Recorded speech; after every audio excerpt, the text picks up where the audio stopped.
Hey, geometry students. In this lesson, we are going to be learning how to add vectors. Now, you already know how to add vectors algebraically by just looking at the x's, adding them up, looking at the y's, adding them up, and then expressing the resultant as the sum of the x's, the whatever value is the sum of the x's, comma, and then whatever value is the sum of the y's. And that works really, really well for a lot of vectors, but it doesn't work for every vector.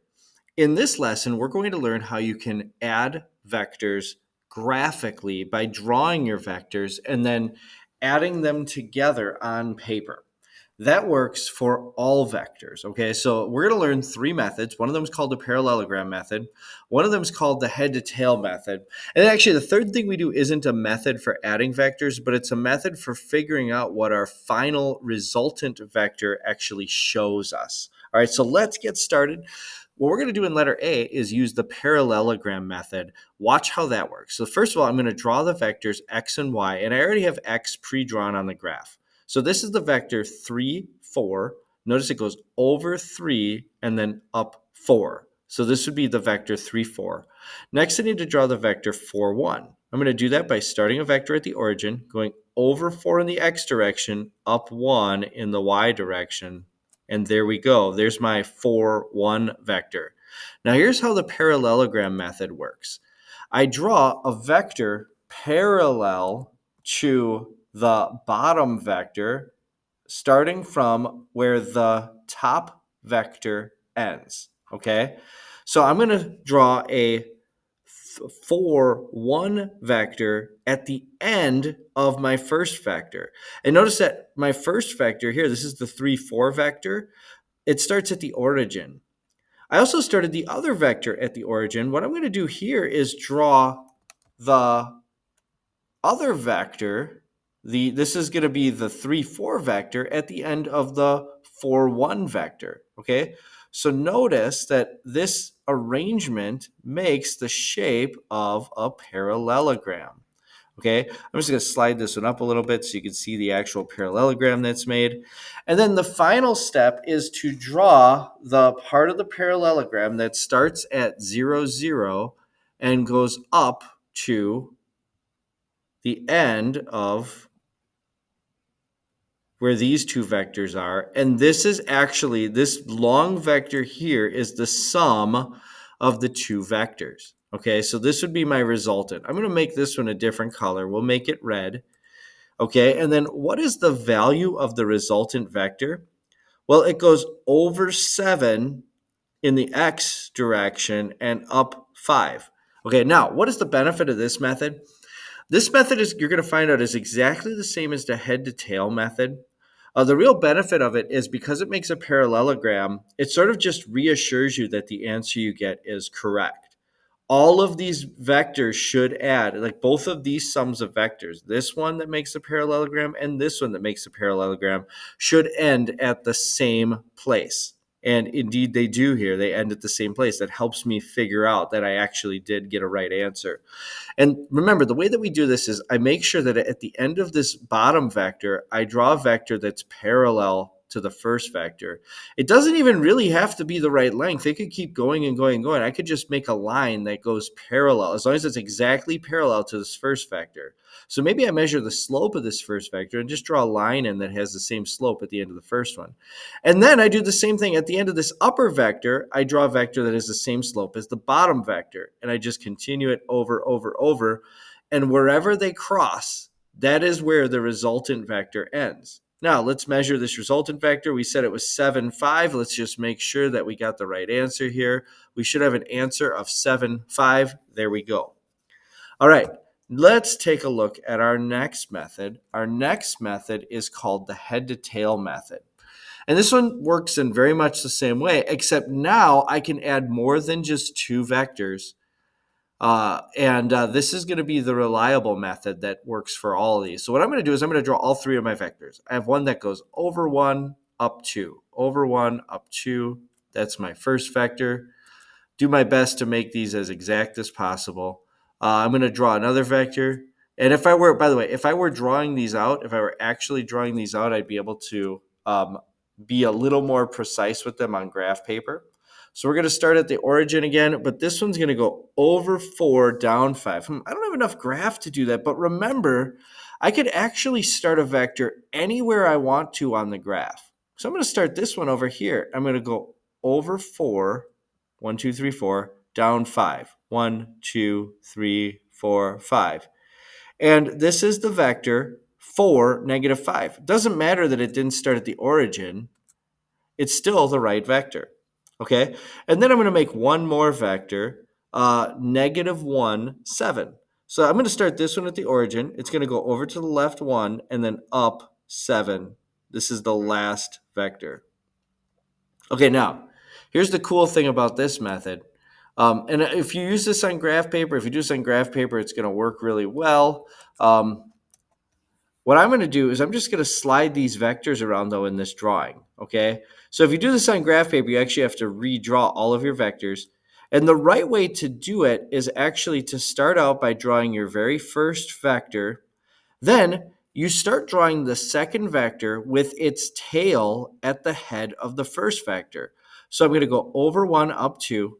My next vector would probably be this one.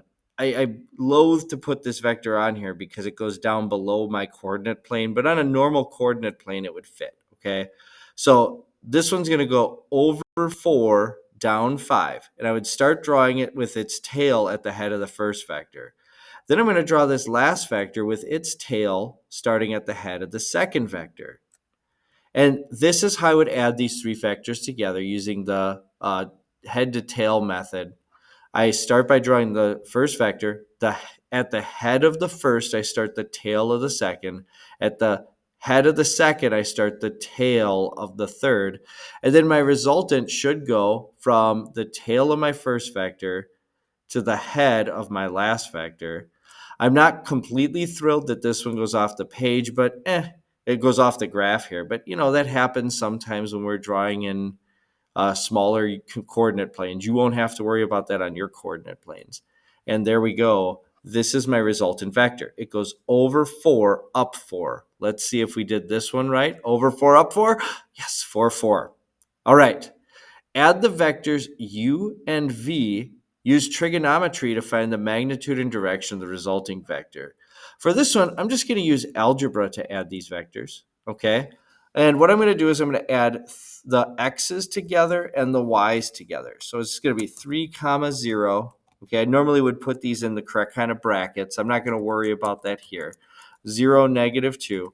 When I add these together, I add the x's, I add the y's. And when I do that, I'm going to get 3 for an x, negative 2 for a y. All right, I'm going to go ahead and put that vector on our xy coordinate plane here. It's going to go over 3, down 2. Now notice I don't have to start it at the origin. It really doesn't matter. I just need to put it somewhere on the graph. And now we're going to use trigonometry to find the magnitude and direction of the resultant. Well, okay, to find the magnitude, I'm going to note that this is a right triangle, okay? This vector is actually made up of a downward vector and a rightward vector. And if I add these two vectors together, I get this final vector. So this vector is composed of a downward part and an over part. That downward part is 2 units long, okay? So I'm just going to put that on here. And then the part that goes over to the right is 3 units long. This is just a right triangle, and I can go ahead and solve for the third side of the right triangle. It's going to be 2 squared plus 3 squared. 3 squared is 9. 2 squared is 4. So 2 squared plus 3 squared equals 15 squared. So the resultant is going to be the square root of 15. I can't break that down any further, but I can plug it into a calculator and get an estimate. Let's see, to find the magnitude and direction. It doesn't ask me for an estimate of it. I wonder if it's going to ask for it in exact form. I'm just going to take I'm going to calculate what it is, and we're just going to use the rounded form, 3.87. Okay, so remember what I did. I added together the vectors 3, 0, and 0, negative 2. And then I took that resultant, I drew it, I turned it into a right triangle, and then I used the sides of the right triangle, which we will always know out of our resultant. I took the sides of the right triangle and I used the Pythagorean theorem to find the other side. But we don't have a direction yet. This is by far the hardest part of this, okay? The direction of our vector is going to be measured from a direction that you choose. And I think we're always basically going to choose east as our direction. Okay. So I'm just going to draw a line right at the beginning of our vector that is east. Okay. I'm going to make that line a different color. We'll choose blue. Now, what is the angle between this resultant vector and east? Well, if I'm going counterclockwise, which is very common for measuring vectors, I'm going to have to go all the way around here. Okay, I'm going to have to go all the way around through 90 degrees, through 180 degrees. Okay, notice I'm going around a circle. Here's 90 degrees, here's 180 degrees, here's 207 degrees, all the way down to here. And I want to figure out what that angle is. Well, underneath here is 90 degrees from here to here.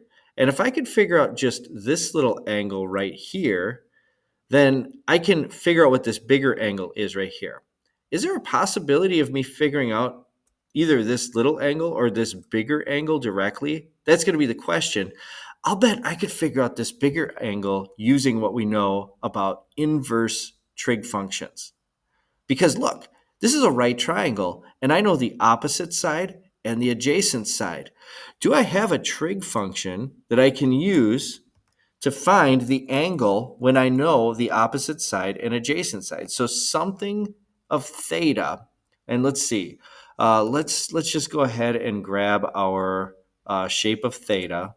Okay, the best place for me to do that is here. We'll just draw what it looks like. Oh, look at that perfect theta. All right, and we're going to use this one.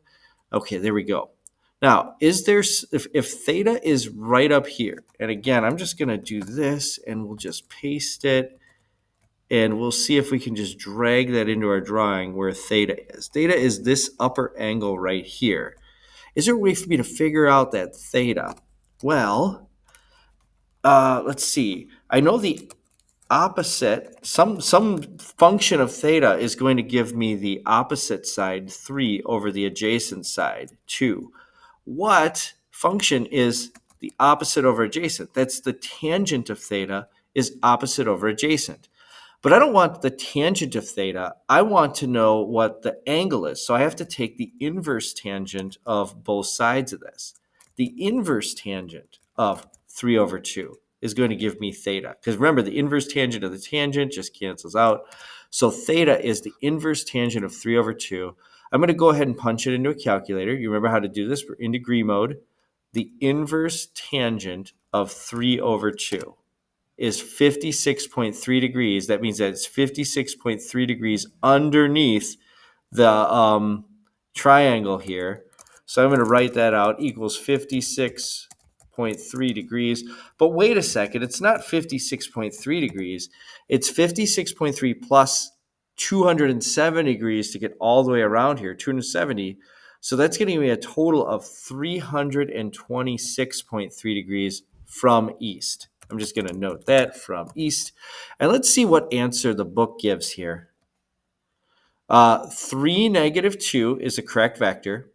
It's going to be 326.3 degrees from east. They don't really have to write from east because it's always just assumed that if you don't have a starting direction that the measurement is from east.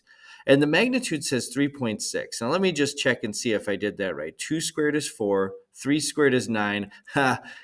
Not the square root of 15. 4 plus 9 is 13. So it's actually going to be the square root of 13, which is 3.6. I did that one a little bit wrong, but I'm going to correct my mistake right now. What I should have done is shown my work, because I probably would have seen it if I wrote 4 plus 9 equals 15, that was wrong. And then, so the square root of 13 equals 3.6, and that's the answer. So the magnitude is 3.6 degrees. Turn it into a right triangle. Magnitude is 36 degrees. The angle is 326.3 degrees from east as we go all the way around.